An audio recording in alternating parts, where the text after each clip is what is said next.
Hey guys, so it's the end of July. It's time for the wrap up to my 30-day experiment, the high flying disc experiment. This started with Esther Hicks. It started with the intention to stay in this highest creative state, this highest vibe feeling, just the best place I could be mentally all month, to prioritize that above everything else. That was my intention. That was the only intention. That's what this experiment was. Was just to never put off addressing that. So if something happens, and if I have a series of thoughts that upset me, if an incident upsets me, if anything, if there's an interaction with a person that even feels off a little bit, that drops me out of this place, I will stop and tend to it, no matter what I'm doing, above all else. Just so basically that the intention is to be there all the time, as much as possible for 30 days, just to see what would happen. I think most people don't do that even once a day, but much less like all day as a priority. So I wanted to see, like, if I do this, some pretty big things should happen, right? And of course they did.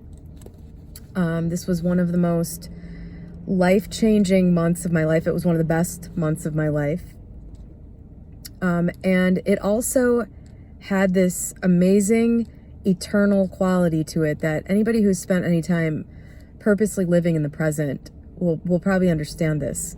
When you hit this certain right state where you're in the present and you're feeling, you're in that state, it kind of keeps you in the present anyway. Just being in that state kind of keeps you right here in the present because there's no worries in that high flying state. But what it does is it both feels like an eternity and it feels like it's flying by. It's like, time flies when you're having fun, and it just stretches out forever. When you're in the present you're not living somewhere else, you're not living in the past, you're not living in the future. It feels so pleasurable, but it goes by so slowly in the best possible way. It's like when you're waiting in line at the bank and you're pissed off about it. That goes by so slowly in the worst possible way. So this is like the opposite of waiting in line at the bank. But that was my overall general how I would categorize this month. It's been amazing. So the first thing that happened, I'm gonna run through this. I'm gonna try to go in chronological order. The first thing that happened was on July 3rd, I had to go into work to my business that I own and start doing tasks that I have stubbornly clung onto for the entire time I've owned the business. There were just certain things I wouldn't let anybody else do for fear, straight up fear, that they wouldn't be able to do it or that it would somehow negatively impact the business. It was just sort of like this final vestige of fear from my previous life where I spent much of my time broke and I was undisciplined, didn't have money, all of that stuff. It was kind of the last thing I was hanging on to with that. And so I got to work on July 3rd and I was in my high flying state. Boom. It just dropped right down. I was like, I don't want to fucking be doing this. It just kind of came out of nowhere. So I stopped. I tried to tend to it. I laid on my floor for 15 minutes and listened to my fan. I rose back up to the creative state, stood up to start doing these tasks again, and the exact same thing happened again. And so I just said, what am I doing here? What am I doing here? There are people that work for me that want more work and they could do this job. And there's an obvious solution here that I'm not allowing to happen. So from that day forward, I delegated all the rest of the tasks that I could do, that somebody else could do, that I was still doing, to the other people that work for me who wanted it in the first place. It was the dumbest thing ever. Reflect on your own life. Where are you doing that? I refuse to believe it's only me that's doing stupid stuff. So that was the first thing I did. And I think a part of that also that I was resistant to was that it basically means that I'm retired. I have next to nothing that I have to do for my business now. And everything that I do kind of still need to do all those things are things that I can do from home. I don't even really have to go anywhere anymore. So I really like my morning routine where I get up and go do some stuff and then go to work and make sure everything is, I'm going to continue to do that, and I'll continue to do the things that I could do from home, from work probably. but I am essentially retired. So that was July 3rd. I have not done any of those tasks again since July 3rd. July 5th, starting July 5th, somebody else has been doing basically the whole job that I had left. So that was a major, major thing for me. And it's something that, you know, I'm only 43 years old. So, you know, not having any responsibilities for making money or any of that stuff anymore is a little weird. It's a little, you know, it's a little weird. And so I think I was kind of resistant to that idea too. But the high-flying disc showed me that when I was doing certain tasks, I was no longer on the high-flying disc.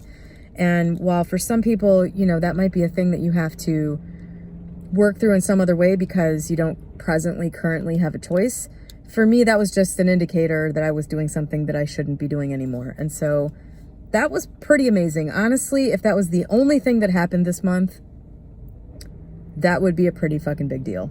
I didn't see that coming. I wasn't planning on retiring. I wasn't planning on delegating anything to anybody. So that was like pretty crazy. But that same week, a commenter recommended the book Busting Loose from the Money Game to me. And again, even more strongly, I'm going to say now, I don't recommend that book because I think that the people who watch my channel and who are watching manifesting stuff on YouTube in general have a tendency to, and this is just based on the people that I've interacted with, and when I say just, I mean the thousands of people that I've interacted with on Reddit as a moderator on the Neville Goddard subreddit and here on this channel over the last 3 years. I think people have a tendency to be looking for a religion in a way, to be looking for a system. And the problem with taking somebody else's system is that that's the system that works for them. So now, like, every day now I'm getting comments on videos talking about busting loose or advising me from the standpoint of busting loose. And I'm sorry, like, I don't read other people's, you know, what works for them and try to be them. Like, I can, you know, I don't know, at this point in my life, I'm no spring chicken when it comes to all this stuff. And I can pretty quickly tell what fits into my personal philosophy and what to discard. And so this particular book provided me with something amazing that I needed personally at that exact moment. However, it wasn't anything novel. It wasn't anything that this guy is the first to come up with. And it's not something that's probably going to be very useful for most people. So again, I'm just going to say again, this book was brought to me by a commenter, you know, via myself. And so it was just the right thing at the right time for me. Busting Loose from the Money Game. I don't recommend it. Definitely don't read it and try to, like, you know, just adhere to whatever. Anyway, this book had a process in it. I was at that point ready again to enter the mindset of none of this is real. My life was way too real for the last few years. You know, I don't want to get super into that. You can watch the videos from the rest of this month or from other times on this channel to see what I'm talking about there. But, you know, I'm personally not spiritually evolved to the point that, you know, like my father's death, it didn't just bring me crashing back down to earth. I wasn't going, oh, this isn't real, you know. Sorry, I'm just not there personally, or I wasn't there. I don't know what would happen now, but my father getting sick and dying kind of snapped me back into the illusion. And I was focusing mostly on the illusion because my illusion that I was living in became uncomfortable really fast. And, you know, there's nothing quite like discomfort in your physical environment to get you interested in manifesting changes in the illusion again, right?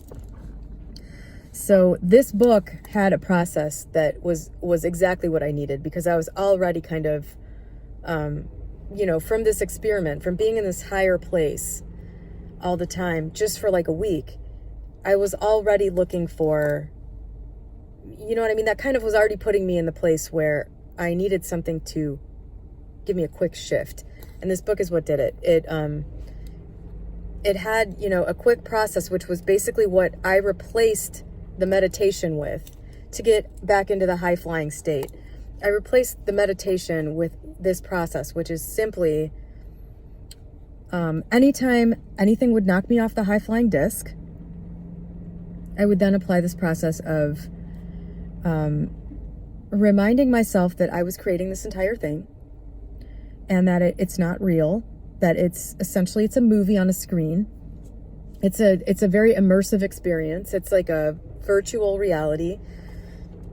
But that it's not, this isn't real.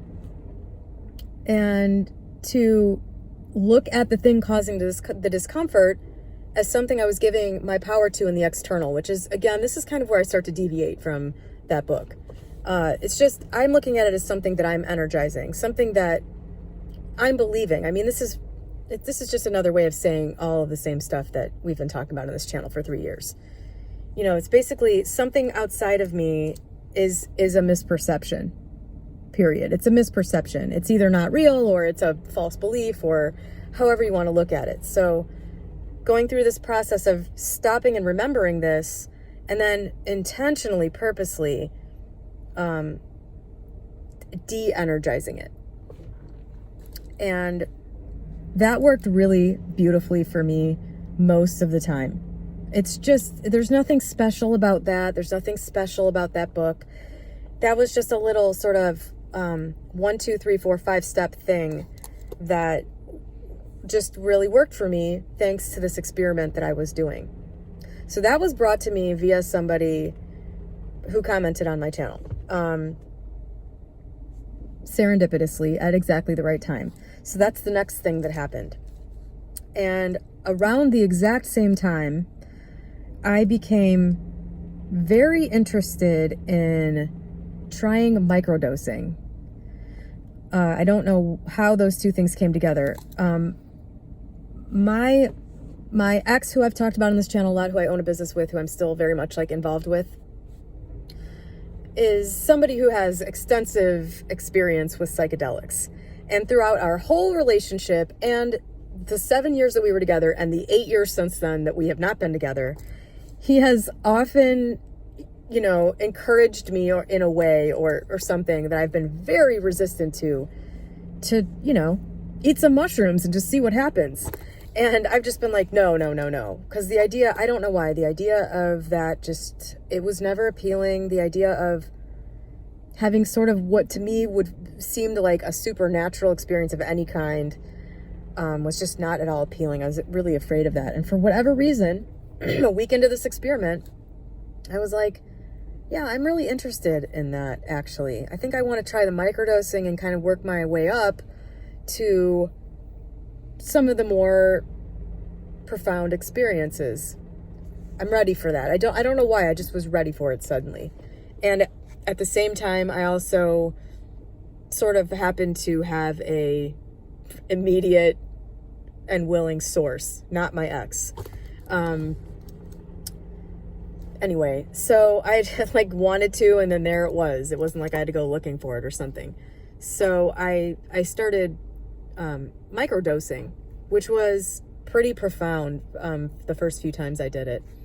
I think I microdosed about 6 times, I think. And then I did a gram for a larger experience, which was still not really a big deal, but it was definitely something. And since then, I just haven't really felt the urge to do it. But it was really interesting the way it kind of reshaped some thought processes that I was having. And that was just a really weird and unexpected and unanticipated experience also, which ties into sort of the greater themes of this month for me. One of the side things that came out of this constant prioritizing of my mental state, which for me, on some days I had to do this little process, or I had to do the meditation, or I had to do something, like dozens of times, which was fine because it's a pleasurable experience for me. It wasn't like a drag. It was a little intensive sometimes, but it was overall, enjoyable. But one of the side effects for that for me was I realized how often still I was eating to take the edge off, because like, I don't consider my mental state most of the time to be very low. You know what I mean? It's like, if the high flying state is like, say, an 8 or a 9 or a 10, I would say generally speaking, I'm at a 6 or 6.5. Like, I don't spend most of my time in the gutter. I track my moods. Most days I would classify my mood as being good, whereas, you know, the high flying state all day long would be considered rad on my Dailyo app. Most days are good. So I wasn't like, oh, you know, I have this issue where I'm constantly eating to take the edge off. I talked about this in my last video. This wasn't like really conscious. I realized how much I was doing that. I realized how much that difference between being at a 6.5 and an 8 or higher is mentally. It's enormous. It's like the earthquake scale, you know, just a couple, like a 0.1 difference is this huge difference in intensity and magnitude. And it's kind of the same thing with this. I'm like, well, if I'm at a 6.5 and going to an 8, how much of a difference is that really going to be? I just didn't put it together until I was experiencing it, how often I was making certain choices that just had nothing to do with, you know, like how often I was eating like sugar or just, I don't know, something that was not coming from actually even wanting to eat it. It's the weirdest thing. I mean, I experienced this firsthand in a really intense way right after my dad died. But this was like, it was like that on a tiny, you know, a tiny fraction of that. And it was almost imperceptible. And I noticed it was very clear when I started to constantly do this. And then when I also started trying to approach what I was doing with no agenda, which I also got from the Busting Loose book. Those are the two things I got from this book. It's not something you should go read and try to do. You know, I decided to approach everything without having any kind of agenda. So, you know, say I'm trying to like, I weigh 150 and I want to weigh 125 so that I can buy a wedding dress, okay? That's an agenda. And I didn't want to try to be doing this high flying state in order to get something. I just wanted to see what would happen. And then this book came along and kind of verbalized that for me. Like, don't have an agenda while you're doing this. Just sort of undo these beliefs, undo behaviors. That's what it translated into for me. So with the removal of all the times that I was using a substance to like take the edge off of the 6.5 and try to get up to the 8,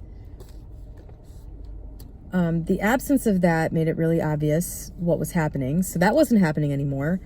And then I was like getting to the point where I was legitimately hungry, which never fucking happened before. And then realizing like I wanted certain things. This was one of the weirdest parts of this month for me. Like the diet that I was eating before, the food I was eating before, is not at all what I naturally want to eat when there's not some other agenda involved. Like I'm trying to look a certain way via my diet, or I'm trying to feel better from my diet. It's crazy. During this agendaless period, I was like, well, I'm just going to go to the grocery store, walk around, and whatever sounds good in that moment that is not at all coming from I'm trying to diet or I'm trying to feel better, because those things were just kind of gone. I was just like, I'm going to be very careful. Anything I want, I'm going to buy, but I'm going to legitimately stop and ask myself, am I doing this to comfort myself, or am I doing this to try to diet? And it was very weird. The thing, you know, none of the things I would have bought for those other two agendas were what I wanted. And what I wanted was kind of strange. It wasn't like health food. It wasn't like low calorie food. It wasn't sugar. It was just weird stuff. Like I was like, fuck, Raisin Bran sounds so good. I have not had a bowl of Raisin Bran in like, since I was like 5. It's just like, I want Raisin Bran. What else did I buy? I bought some M&M Chipwich sandwiches, ice cream sandwiches. Those were really good. I haven't had one of those in forever. I made chicken and rice in my crock pot. I don't know why that was like kind of off limits. It was just bizarre stuff that I just normally like. I bought some tortellini with some tomato sauce. Like, that's just something that, for whatever reason, just didn't check one of those other two boxes. Like, it's not a comfort food, and it's not a diet food. And it was just such a weird experience for me. If you're not somebody that has anything like this is kind of a unique thing if you have a thing with food, since you have to eat and you eat all the time. And there's so many different associations with food. It's just a really weird experience to be watching that, sort of observing that change.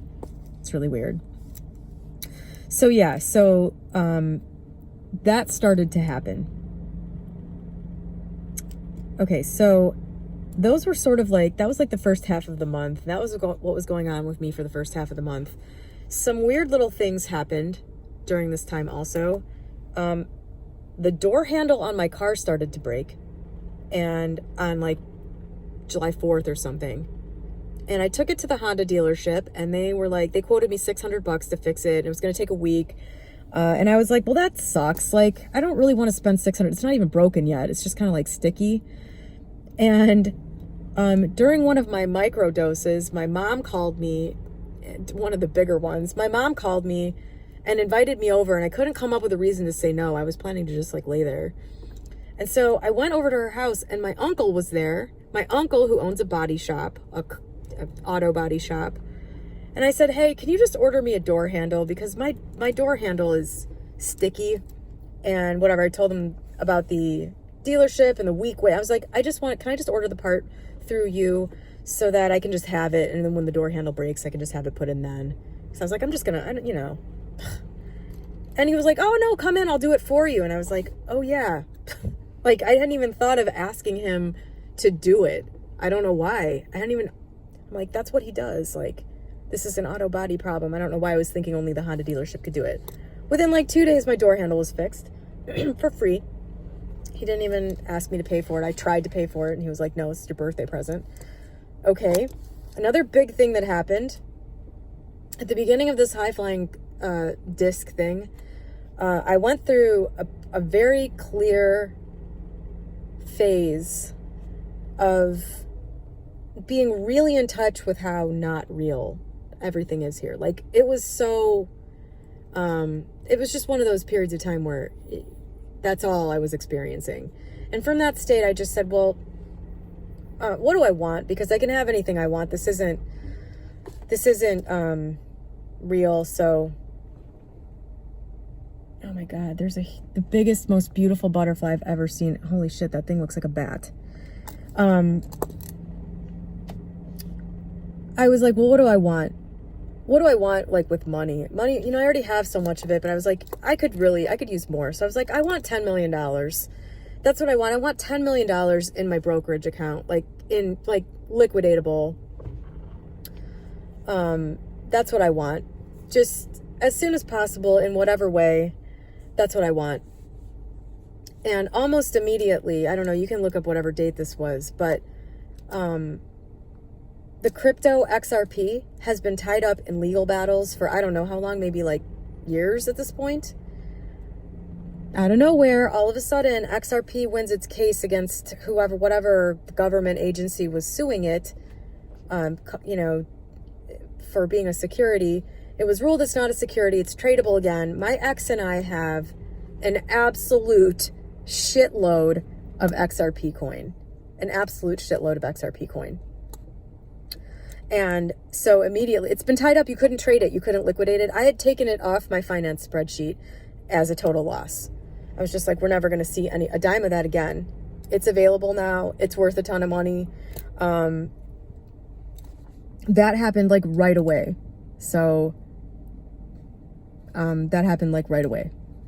An immediate weird, the fact that happened during this month to me is not insignificant. Let's see, what else? It is July 30th right now. It is 21 years ago right now. I was in the hospital with my little baby niece who was just about to be born. She's 21 today. This month was the biggest sales month, the biggest July sales month that my business has ever had, and that was with me not doing shit. So that is amazing. I Matt and I cleaned our house out this month. We started setting everything up. Finally, after a year and a half, I finally have this really comfortable little cozy area to sit in where I can do, that's a major thing for me. I didn't even want to be at my house for the whole last year and a half. So that happened this month, probably thanks to my newfound immense amounts of time that I have. I'll link to the last video I made. Had a crazy Randonaut incident using the Randonautica app. I earlier in the day I'd been thinking about going furniture shopping to finally buy some dining room furniture for my house now that it's getting fixed up. I had completely forgotten about it. Decided to do a Randonaut for various reasons. Thinking about my knee, which is injured or was injured. And the Randonaut dropped me coordinates of all of the places in this entire area on the furniture store I'd been thinking about going to. That was one of those freaky deaky moments for me that everybody else is probably like, what's the big deal? Well, it was fucking weird for me. I hadn't said anything about it to anybody. I hadn't told Matt I was going to go shopping. I hadn't talked about it. I hadn't Googled it. I hadn't done anything. There was nothing I could blame that happening on other than my own mind creating everything. So that was pretty crazy.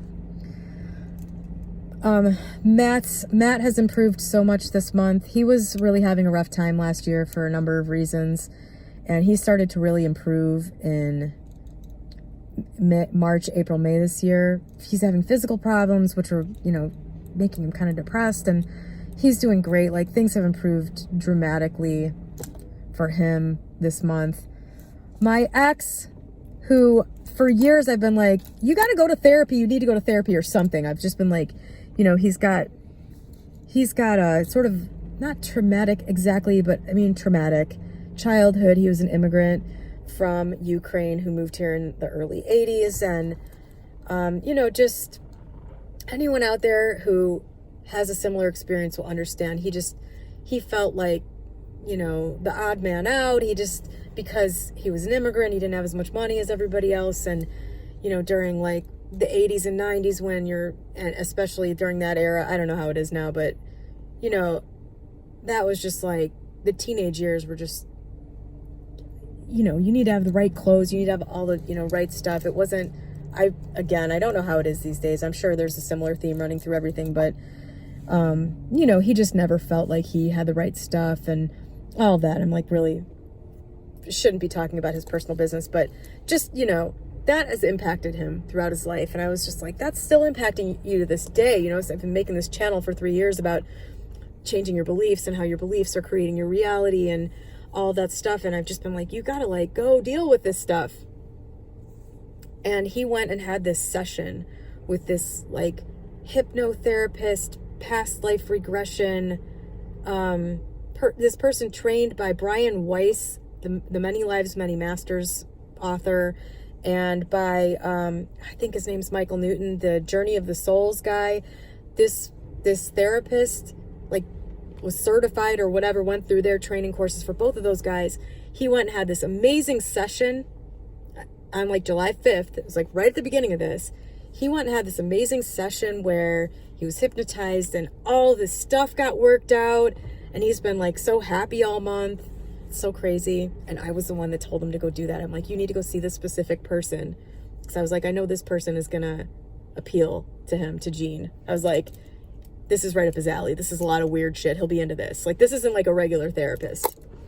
Anyway, so that was awesome. And he's gone again since then and got more out of another session, and that was really cool. Another amazing thing that happened this month. So, and then finally, this was fun. So I said in my last video, I had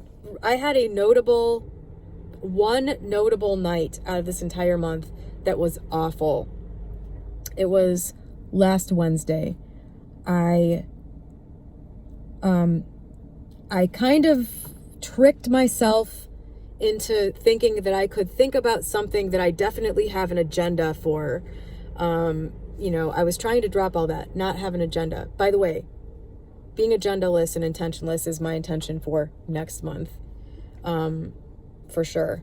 But I kind of just, I went down a rabbit hole I shouldn't have gone down, and had this, I mean, shouldn't have. This ended up being very beneficial. I started looking at wedding dresses and trying to apply this process of removing any kind of anything I was energizing that was causing discomfort about the idea of getting married, not being married, but the actual wedding. Like, it's not being married that I'm concerned about. It's this process of planning and having a wedding that is just like, it's in my mind stressful. I don't want to deal with it. And one of the most stressful parts about that was getting a dress, because I'm still in the midst of dealing with all of the shit having to do with my thinking about eating and my body image and all of that. I don't want to do anything with that until that's all resolved, because it's just because I didn't want what happened on Wednesday to happen, which was I started looking at dresses. I love clothes. You know, the wedding dress is the ultimate dress of your entire life. And I went and started looking at them again. I've done this multiple times. And I found just the ideal dress for myself. It's just beautiful. And it just led me down this crazy spiral of being so angry, pissed off, and remorseful that I'm on this road of resolving these issues because of the outward effect it's had of gaining 25 pounds. Which is so fucking obviously a necessary part of it, you know, but at the same time, I don't know what happened. It just overcame me. And it took me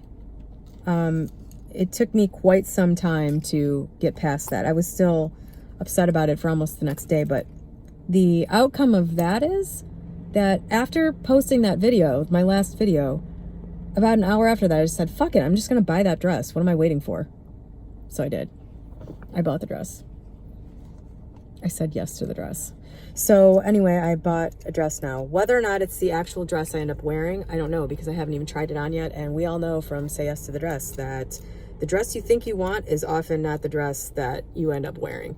But it's okay, because it wasn't a super expensive dress. And what am I making all of this money for if not to have the freedom to do crazy frivolous shit like buy a dress sight unseen without ever having tried it on, and just to make myself happy. So I did, and I had a great day, at least in that area, for the rest of the day after that.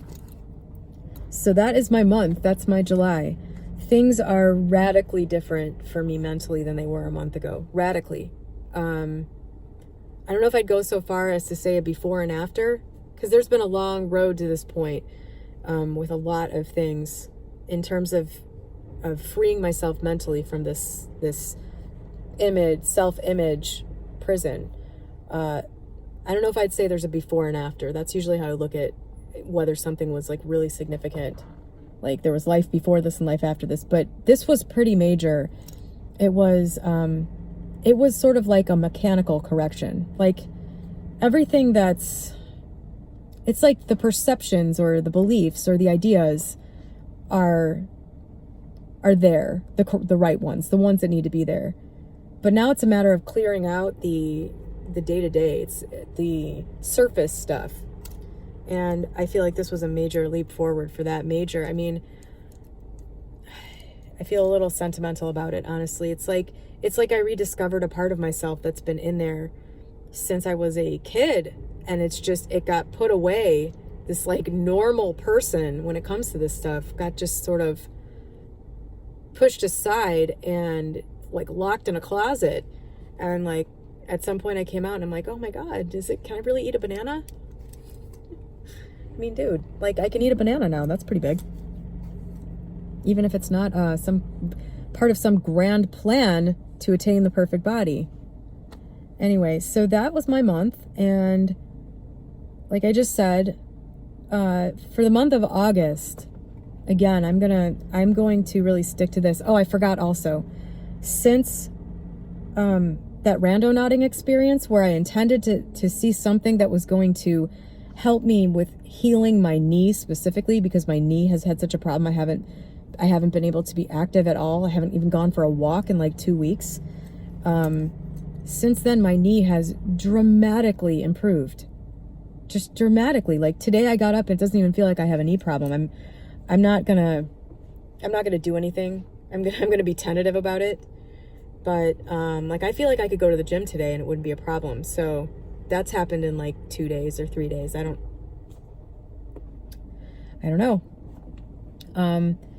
So I'm going to just be intentionless and agendaless for the entire month of August, and hope, I guess this is my agenda, hope that something interesting comes from that. Also, some forward motion comes from that. But if it ends up just being another month that I enjoy in this sort of blissful, eternal way, then great. And I think I may up my dosage sometime this month. So we'll see. We'll see if anything interesting comes from that. Anyway, that was my high flying disc experiment. I would recommend it to anybody who can consistently do it, even if you just make a minor effort and can only do it some of the time. I would imagine there's still a great benefit to it. But if you can commit to just that being your number one priority, I think you're probably going to have a similar experience to me, especially if you can go with what presents itself. Just kind of go with your impulses, as long as you can legitimately say this impulse is coming from somewhere good. As long as you can discern between impulses coming from fear or something like that and an impulse coming from this state. I think some interesting things will happen. So anyway, that's it. Have a great day.